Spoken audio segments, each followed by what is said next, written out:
Magkakaalaman na ngayon kung sino-sino ang maghaharap dito sa PBA playoffs lalo na at natalo na ng San Miguel Beermen itong Phoenix Jewel Masters.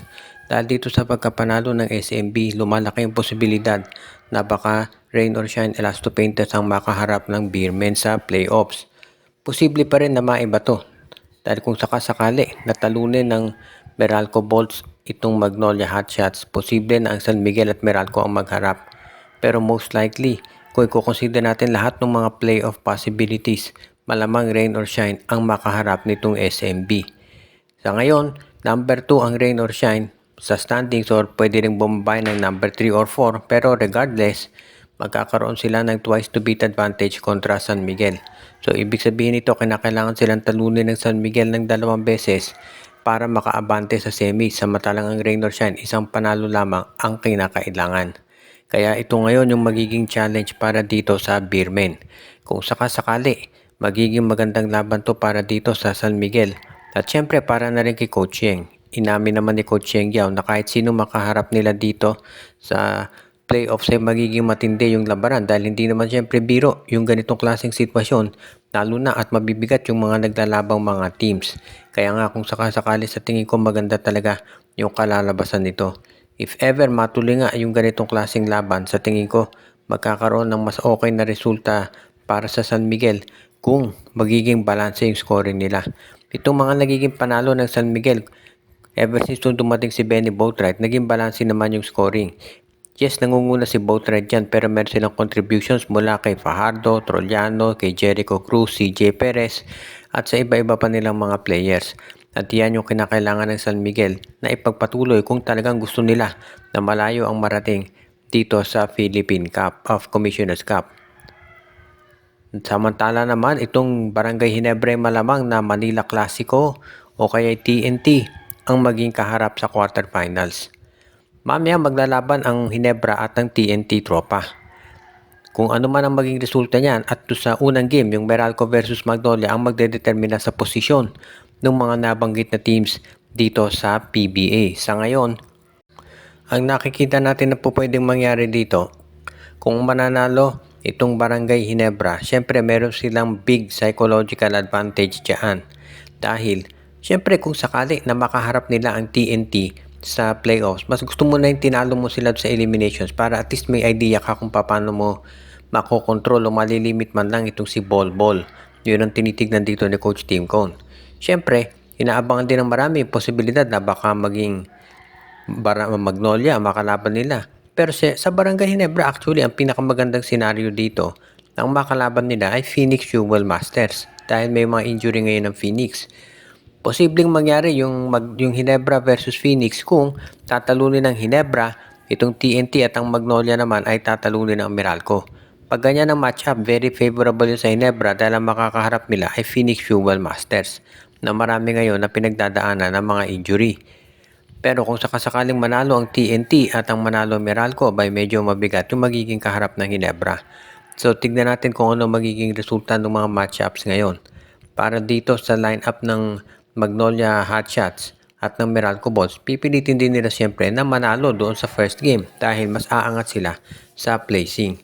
Kung ikaw naman ang Barangay Ginebra, sabi nga nila hindi sila naniniwala doon sa pipili ng kalaban dahil kaya naman nilang gumawa, kaya nilang piliin o kaya nilang talunin kahit sino sa mga teams na yan dahil syempre meron silang kumpiyansa sa sarili nila.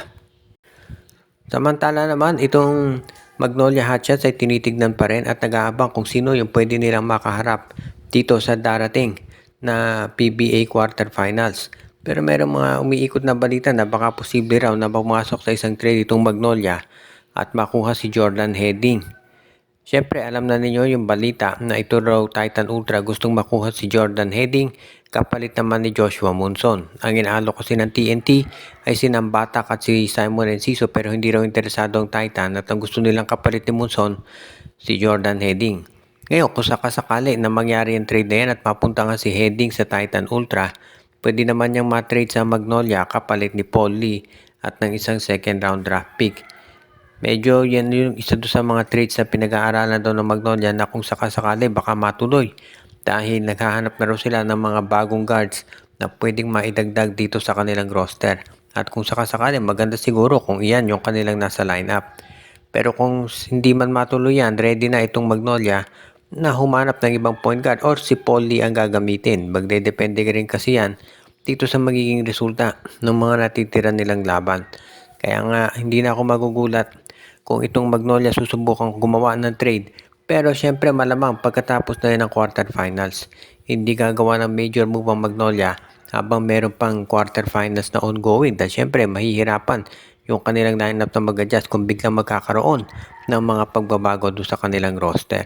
Kaya yan yung tinitignan natin na po pwedeng gawin ngayon nitong Magnolia Hotshots. Pero kung ikaw naman itong Magnolia, alam natin na yung kasalukuyang lineup naman nila ay malakas. Kaya hindi naman siguro magiging problema dito yung pagkuha ng mga bago nilang mga players. At syempre kung makakakuha okay, pero yung kasalukuyan nilang roster malakas na rin para dito sa Hotshots. Nanalo ang Converge Fiber Access doon sa huli nilang game dito sa eliminations, pero hindi yan nagpabago doon sa naging resulta na sila ay na-eliminate dito sa team standings. At sa tingin ko, itong Converge magkakaroon yan ng major changes dito sa Governor's Cup. Siyempre, alam natin na itong Governor's Cup ay magiging isa doon sa mga test na naman para dito sa Converge para ma-determine kung gaano kalayo ang mararating nila bilang isang team. Malaki ang pressure dito sa Converge na mag-deliver dahil sa lakas ng kanilang roster.